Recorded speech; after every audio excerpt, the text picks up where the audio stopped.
Welcome back to Global Sampling with EMI. As you can tell, I'm not Renee. I'm your guest host, Brian. Join us as we share our tips to help you with your international studies. To get started with today's episode, we're going to highlight a few best practices for sampling with our neighbors to the north and my home country, Canada.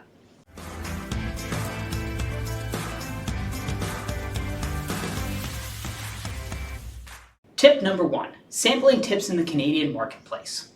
Canada, like most nations, has a great diversity of sample sources, and some are more representative or reliable than others. The only way to discern the quality of the sample is to ask some specific questions. So, I've got 5 questions that can tell you a lot about your sample quality. 1. What sources is the panel recruiting from? 2. Is routing being used? And if so, what kind is it? 3. Is there evidence of the reliability and validity of the sample? 4. Is it a probability sample or a non-probability sample? 5. What population does the sample represent? It's also good practice to ask for the provider's answers to SMR's questions to help buyers of online sample.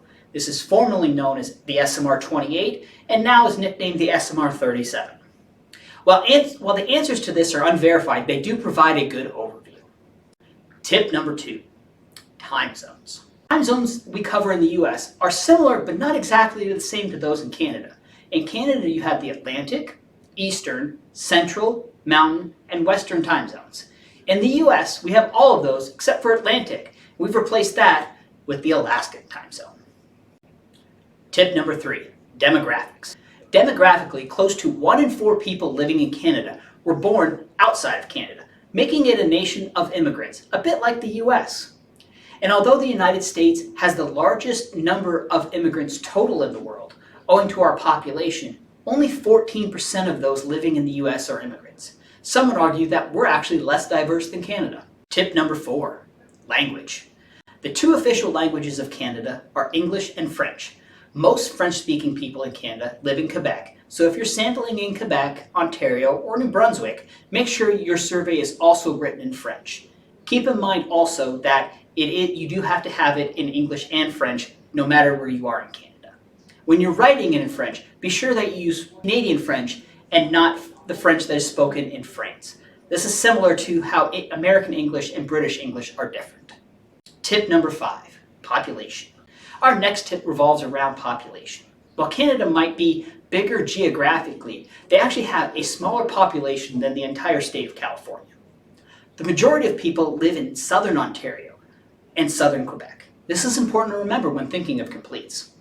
Additionally, the middle class has more purchasing power in Canada than we see here in the US, so you might see more targeting and feasibility in Canada. Media consumption in Canada appears to be lower than in the US.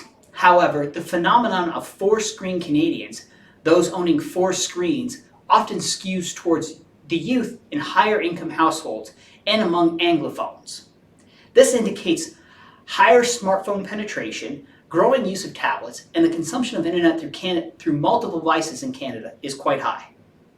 Tip number 6, Canadian history. It's important to reference Canadian history, including the history of Canada's Indigenous people, with accuracy. It's also important to note that you shouldn't buy into the fairy tale notions of the nice Canadians. To learn about Canadian history, heritage, and the diverse groups living in Canada, please visit the Canadian government website. Tip number 7, holidays. Public holidays of significance in Canada are very similar to those in the US, but also include specific holidays such as Canada Day, which is July 1st, Victoria Day, which marks the beginning of summer and is around Memorial Day, Boxing Day, the day after Christmas, and the Canadian Thanksgiving, which happens in early October. Both Canada and the US do observe the first Monday in September to honor Labor Day. When sampling in Canada, the rules and holidays can also vary by province. This might affect you when you reach out to respondents online or offline and how and when they respond. Rules and regulations also vary by province in the use and consumption of alcohol and cannabis products. Unlike in the US, cannabis is federally legal across Canada for both medicinal and recreational use. This has been occurring since 2018. Again, we recommend visiting the Canadian government website to understand the age-related regulations regarding the consumption and use of both products.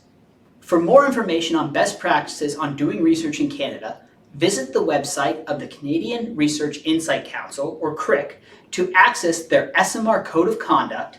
You can visit them at www.canadianresearchinsightcouncil.ca. CRIC represents the highest standards, ethics, and best practices in research that protect the public interest. Its members include research agencies, companies that rely on insights, industry partners, associate agencies, and sample consultants like EMI. We want to thank our friends at CRIC for helping us with today's episode. Thanks for tuning in to Global Sampling with EMI. I've been your guest host, Brian Peterson. If you want to learn more about how EMI can help you with your international studies, visit our website at emi-rs.com, and we'll talk to you soon.